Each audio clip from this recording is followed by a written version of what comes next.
The date is February 23rd, 303A, Dud. The place is Nicomedia, the gleaming eastern capital of the Roman Empire. The morning air is cold, but the city is already awake, buzzing with a nervous energy that seems to vibrate through the limestone streets. Today is the festival of the Terminalia, a celebration of boundaries and endings, dedicated to the god Terminus. But for the Christians of the empire, it marks the beginning of an apocalypse. At the imperial palace, Emperor Diocletian, the man who pulled Rome back from the brink of collapse, stands on a balcony overlooking the city. Beside him is his Caesar and future successor, Galerius, a man whose hatred for the Christian sect is as well known as his military prowess. Below them, in full view of the palace, stands the great Christian church of Nicomedia. It is a symbol of how far this foreign superstition has spread, rising boldly against the skyline of a pagan city. At a signal from the emperor, the doors of the church are smashed open by the Praetorian Guard. They pour into the sanctuary like a flood of iron and leather. They seize the sacred vessels, the silver chalices, the gold-embroidered vestments. They drag out the scriptures, papyrus, scrolls, and leather-bound codices containing the Gospels and throw them onto a bonfire in the square. Then, with axes and hammers, they attack the building itself. Within hours, the church is leveled. Not a stone is left upon a stone. This destruction is not a riot. It is an act of state. It is the opening salvo of the great persecution, the last and most terrible war Rome would ever wage against the church. The next day, the first edict is published. It is a death warrant for a faith. It declares that all Christian meetings are illegal. All churches must be destroyed. All scriptures must be surrendered and burned. Christians of high rank lose their status and legal protection. Those in the imperial household lose their freedom. This was not a decision made in haste. It was the culmination of years of tension. Diocletian was a reformer, a man obsessed with order and stability. He had reorganized the army, the currency, and the tax system. Now, he intended to reorganize the soul of the empire. He believed, as did many Romans, in the Pax Deorum, the peace of the gods. Rome prospered only as long as it honored its ancestral deities. If the gods were angry, if the borders were breached, if the crops failed, it was because someone had neglected the sacrifices. And the Christians, who refused to burn incense to Jupiter or the genius of the emperor, were not just religious dissidents, they were traitors. They were a spiritual cancer eating away at the divine protection of the state. Under the influence of Galerius and the pagan priesthood, who saw their altars emptying, Diocletian decided to cut out the rot. He unleashed a bureaucratic terror that would turn the entire machinery of the Roman state into an instrument of religious cleansing. The persecution was designed to be total. Previous emperors like Nero or Decius had targeted Christians, but their efforts had been sporadic or localized. Diocletian's campaign was different.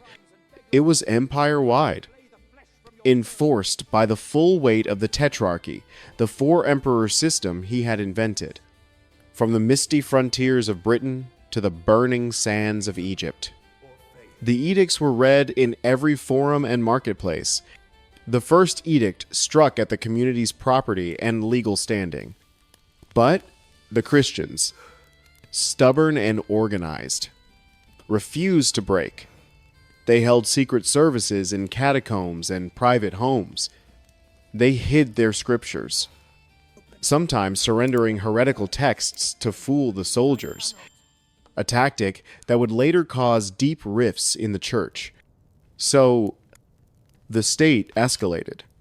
In the summer of 303, a series of mysterious fires broke out in the imperial palace at Nicomedia.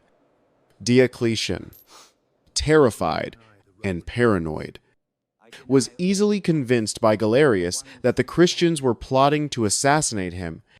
The mood in the court shifted from suppression to hysteria. The second edict was issued, ordering the arrest of all clergy.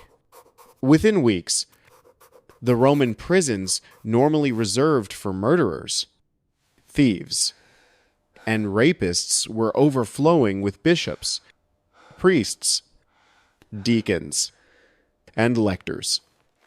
Eusebius of Caesarea writes that there was no room left for actual criminals because the dungeons were packed with men of God. This was a strategic strike. By imprisoning the leaders, Diocletian hoped to leave the flock leaderless and confused, easy prey for the state's demands. But mere imprisonment was not enough. The empire needed apostasy, not just silence. The third edict followed, offering a general amnesty. Any imprisoned clergyman could be released if, and only if, he offered sacrifice to the gods. It was a trap disguised as mercy. Across the empire, governors used every tool at their disposal to force these sacrifices. Some bishops surrendered, broken by fear or torture. Others were physically dragged to the altars, their hands forced to drop incense onto the coals while soldiers shouted that they had sacrificed. But many refused. And for those who refused, the fourth edict, issued in 304 A.D., if your other day, brought the final horror. It extended the requirement to sacrifice to all Christians, men, women, and children. Refusal meant death. The legal mask had slipped completely. This was now a war of extermination. The focus on the clergy was particularly vicious. The bishops were the pillars of the community, the successors of the apostles. To break a bishop was to break the church. The Roman authorities understood this symbolism perfectly. In the city of Nicomedia, Bishop Anthimus was not just arrested, he was made an example of. He was brought before the tribunal, stripped of his vestments, and scourged. The Romans used a flagrum, a whip with multiple leather thongs tipped with lead balls or sheep bone. It tore flesh from bone, turning the back into a bloody ruin. But Anthimus would not deny his Christ. So, he was beheaded. His head was likely displayed, a grim warning to his flock. If we can do this to your shepherd, imagine what we will do to the sheep. In Alexandria, the intellectual heart of the empire, Bishop Peter ran the church from hiding, sending letters of encouragement to his terrified congregation. He was a theologian, a man of words. But the empire answered him with iron.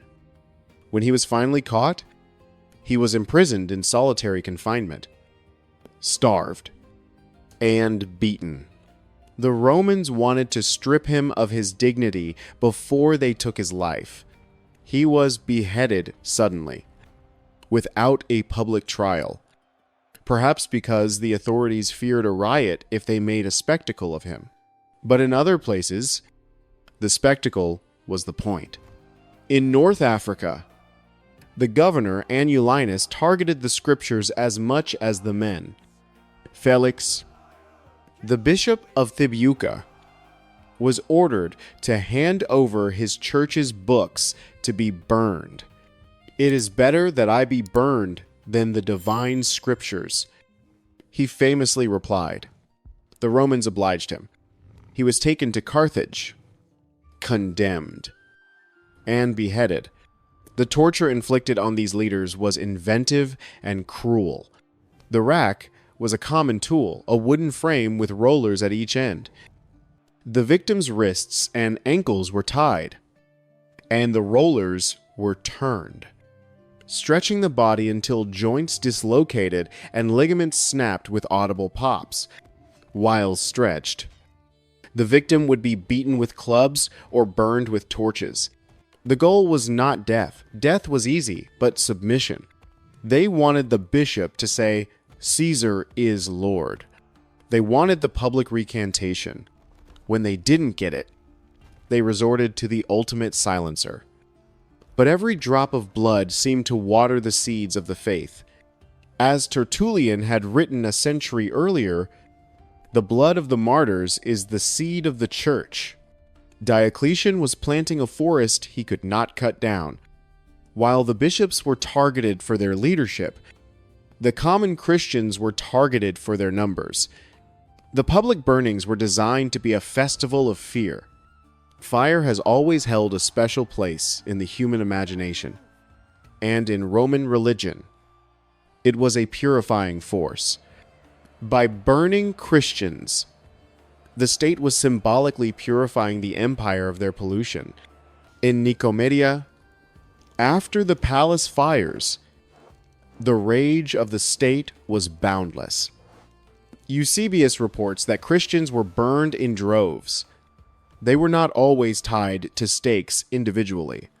Sometimes, they were herded into groups, surrounded by wood and pitch, and set alight together, a mass cremation of the living. The smell of burning flesh hung over the city for weeks, a sickening reminder of the emperor's wrath. In Phrygia, a region in central Anatolia with a high Christian population, the governor took a more efficient approach. He found a town that was almost entirely Christian on a Sunday, while the community was gathered in their church for worship. He ordered his soldiers to surround the building. They piled wood against the doors and windows.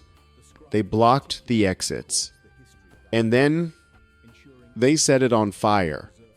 Men, women, children, entire families were incinerated within the walls of their sanctuary. Their prayers turned to screams, and then to silence. It was an atrocity that shocked even the pagan world. A total war against a civilian population. But the fire was not just a method of killing, it was a method of erasure. The Romans knew that Christians venerated the bodies of their martyrs. They gathered their bones, built shrines over their graves, and celebrated the anniversary of their deaths as birthdays into heaven. By burning the bodies to ash and scattering them into rivers or the sea, the Romans tried to deny the Christians their relics. They tried to break the link between the living church and its dead heroes. Let us see if they will rise again. The soldiers mocked as they swept the ashes of the martyrs into the Tiber or the Orontes. They sought to destroy the hope of the resurrection by destroying the physical vessel of the body. Of all the forms of execution available to the Roman state, none was more theatrical or more feared than damnatio ad bestias, condemnation to the beasts. The amphitheater was the center of Roman social life, a place where the community gathered to see death packaged as entertainment. Under Diocletian, the games became a liturgy of state power. The morning program usually featured beast hunts. The midday, executions. Christians were saved for this midday slot. The meridian spectacle. They were stripped naked. A final humiliation designed to strip them of their identity. They were led into the arena. The sand bright yellow under the Mediterranean sun. The crowds roaring in the tiered seats. The beasts lions from the Atlas Mountains, leopards from Syria, bears from the forests of Europe, boars with razor-sharp tusks were starved to ensure their aggression. They were released from the hypogeum, the underground labyrinth, bursting into the light, confused and hungry. The Christians were often tied to stakes or forced to run the gauntlet. Eusebius describes scenes in the arena of Tyre where the beasts, perhaps sensing the unnaturalness of the situation, would sometimes hesitate, circling their victims before striking. The Romans had handlers with whips and hot irons to goad the animals into attacking. It was a chaotic, bloody, screaming mess. But the accounts also tell us of a strange dignity in the center of this horror. The Passions, the accounts of the martyrs' deaths, describe young men and women standing calm amidst the carnage.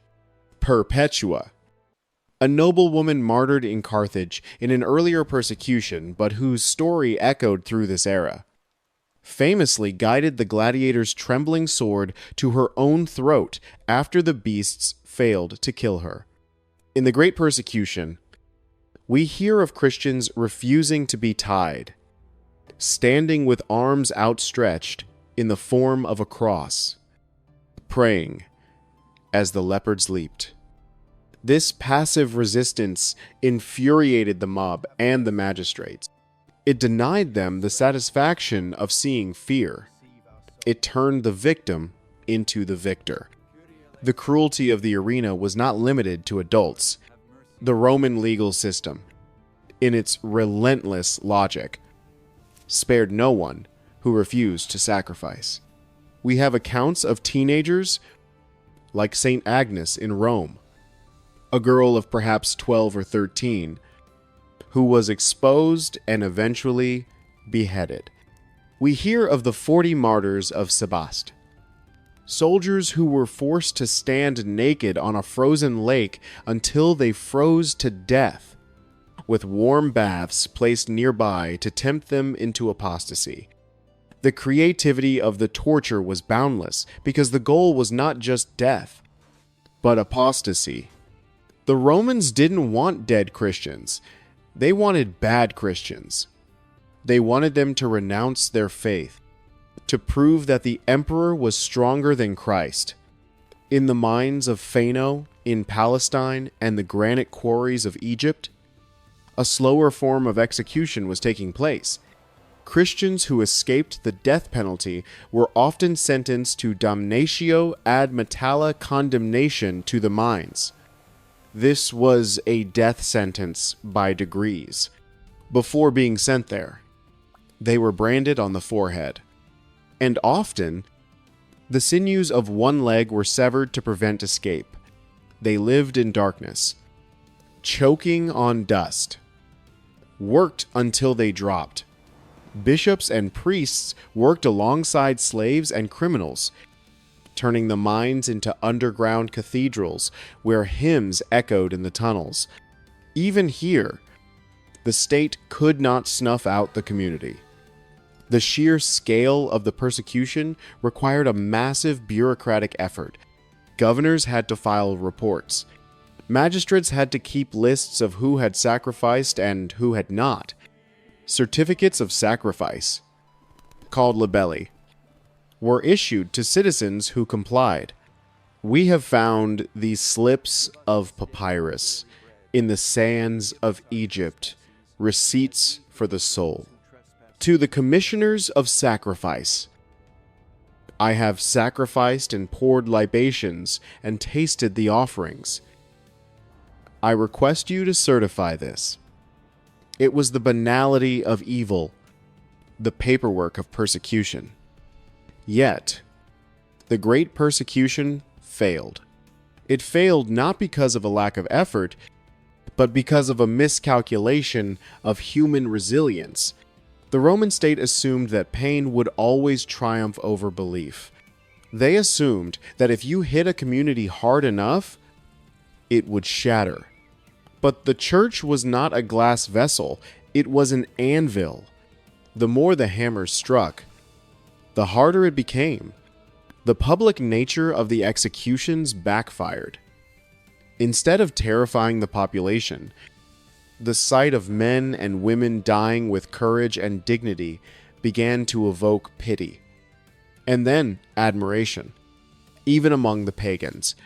The Roman mob, bloodthirsty as it was, knew bravery when they saw it. When they saw a young mother stepping into the flames without a scream, they wondered what kind of god could inspire such loyalty. Diocletian retired in 305 D. Doppler, the only Roman emperor to voluntarily abdicate. He went to grow cabbages in his palace in Split, leaving the empire to his successors. The persecution continued under Galerius and Maximinus Daza, growing even more intense in the east, but the energy was draining out of it. The prisons were full. The executioners were exhausted, and the Christians were still there. In 311 A.D., on his deathbed, suffering from a gruesome disease that was rotting his body from the inside out, Galerius issued the Edict of Toleration. He admitted defeat. He asked the Christians to pray for his health and for the state. It was a stunning reversal. The gods of Rome had not saved him. Perhaps the God of the Christians would. 2 years later, in 313, Constantine and Licinius issued the Edict of Milan, granting full legal recognition to Christianity. The great persecution was over. The church emerged from the catacombs not as a broken remnant, but as a triumphant force. It had been tested in the fire and found pure, but the scars remained. The church would spend the next century dealing with the lapsed, those who had sacrificed to save their lives, and the confessors, those who had endured torture. The controversy over how to treat the traitors would tear the North African church apart in the Donatist schism. The persecution shaped the theology, the liturgy, and the identity of Christianity forever. Today, the ruins of Diocletian's palace still stand in Split, Croatia. His mausoleum, the final resting place of the man who tried to kill God, was eventually converted into a Christian cathedral. The bones of the emperor were thrown out, and the relics of the martyrs he killed, St. Domnius and St. Anastasius, were placed on the altar. It is one of history's greatest ironies. The empire that sought to erase the name of Christ ended up becoming the vehicle for its global spread. The Great Persecution teaches us a profound lesson about the nature of power and faith. It shows us that the state, for all its legions, its laws, and its instruments of terror, has limits. It can crush the body, but it cannot coerce the conscience. The martyrs of the 4th century did not fight back with swords. They did not raise armies. They fought with a weapon the Romans could not understand and could not defeat the willingness to suffer for a truth they believed was higher than the emperor. As we look back at the accounts of Eusebius and Lactantius, we must remember that these are not just stories of horror. They are testaments to the human spirit. Whether one shares their faith or not, one must stand in awe of their resolve. In the face of the most powerful empire the world had ever known, they stood their ground. They turned the arenas into pulpits and the pyres into beacons. Rome is gone. Its gods are myths. Its emperors are dust. But the faith of the people they tried to burn survives. A living flame that could not be extinguished.